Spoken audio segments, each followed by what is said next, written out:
अस्सलामुअलैकुम बच्चों। आज हम लोग सबक नंबर 4 यानी कल जो हम लोगों ने पढ़ा था चैप्टर 4 बच्चे और जुगनू, ये जो नज़म जिसको अल्लामा इकबाल ने लिखा था, कल हम लोगों ने नज़म को पढ़ लिया था और आज मैं उस नज़म का जो एक्सरसाइज है, क्वेश्चन आंसर है, वो आपसे शेयर करूँगा। तो सबसे पहले इस लेसन का जो अल्फाज और माना है उसको हम लोग देखते हैं। पहला जो लफ्ज़ है वो है समा। समा कहते हैं मंज़र को, मौसम को, नज़ारा को। उसके बाद है भाया। भाया का मतलब होता है पसंद आना। जैसे कभी कभी कोई कहता है ना कि मुझे ये सामान भा गया है, इसका मतलब होता है कि मुझे ये सामान अच्छा लगा, मुझे पसंद आ गया। झटपट। झटपट का मतलब होता है फ़ौरन। आपने नज़म में देखा होगा कि एक वर्ड आया था कि झटपट वो बच्चे जो है अपने जेब में उस जुगनू को डाल लिया था। इल्तिजा। इल्तिजा कहते हैं दरख्वास्त को। दरख्वास्त का मतलब क्या होता है? रिक्वेस्ट करना, इल्तिजा करना। रिहा। रिहा यानी क़ैद से आज़ाद करना। गम मीन्स खो जाना। गुम हो जाना मीन्स खो जाना, सॉरी। गुम है ये गाफ और मीम, अगर गैन और मीम रहता है तो गम पढ़ा जाता। तो गम कहते हैं मुसीबत को, लेकिन गाफ से मीम के साथ है गाफ मीम, तो ये होगा गुम।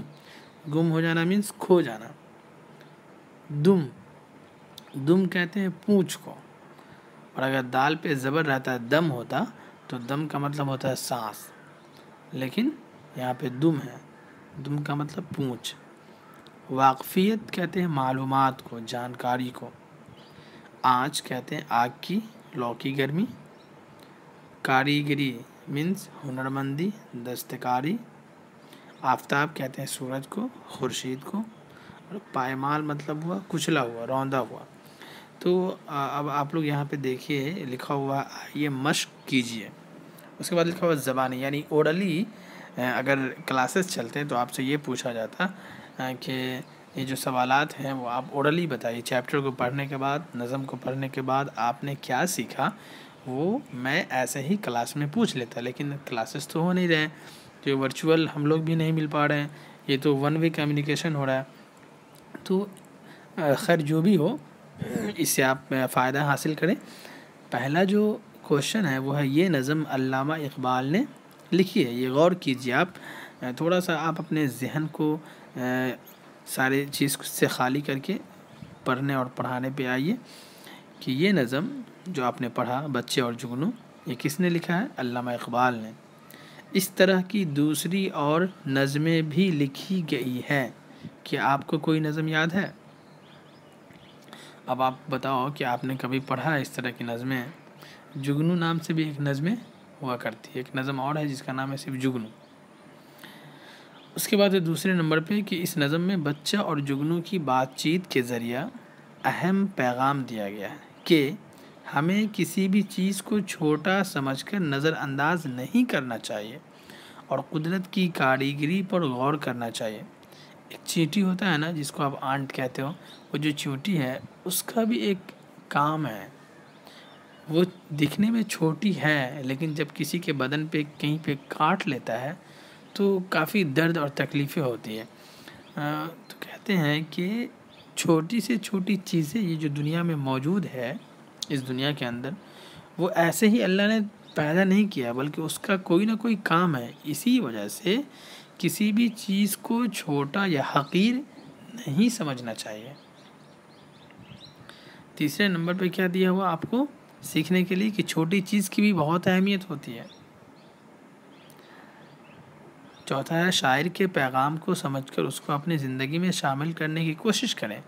बच्चों, ये जो शायर ने पैगाम दिया है कि छोटी चीज़ की इज़्ज़त करना चाहिए, अल्लाह की मखलूक होती है, तो आपको किसी का भी मजाक नहीं उड़ाना चाहिए, बल्कि ज़िंदगी ऐसा चलो कि आपके ज़ात से दूसरे लोगों को तकलीफ़ नहीं होनी चाहिए। अगर आपसे दूसरे लोग परेशान हैं, इसका मतलब आप में कमी है। आप दूसरों को मोहब्बत बांटो, दूसरों से मोहब्बत लो, नफ़रत नहीं बांटना है। तो शायर के पैगाम, जो शायर जो मैसेज दिया है इस नज़म से, उसको आप अपनी ज़िंदगी में ढालो। अब आइए नज़म को तरन्नुम से पढ़िए और ज़बानी याद कीजिए। इस नज़म को आप लोग याद कर लेना। ये जो नज़म है पहला नज़म है आपकी बुक का, ये दूसरा बच्चे और जुगनू दूसरा नज़म है, तो इसको आप लोग याद कर लेना। अब तहरीरी सवालात की तरफ आते हैं। सोचिए और बताइए कि जुगनू किससे बात कर रहा था। उसके बाद दूसरा क्वेश्चन है, जुगनू के चमकने से कैसा समा बंध रहा है। बच्चे ने जुगनू को कहाँ छुपाया। जुगनू ने बच्चे से क्या इल्तिजा की। पाँचवा है, जुगनू ने बच्चे को क्या पैगाम दिया। तो हमने अलग से इसको कॉपी पे बनाया है आपके लिए। आप देख सकते हो कि जुगनू किससे बात कर रहा है, तो इसका जवाब होगा कि जुगनू बच्चे से बात कर रहा है। दूसरा क्वेश्चन है, जुगनू के चमकने से कैसा समा बन रहा है। समा कहते हैं मंजर को, वहाँ का माहौल कैसा हो गया। तो इसका जवाब होगा, ऐसा लग रहा है कि हवा में चिंगारियाँ उड़ रही है।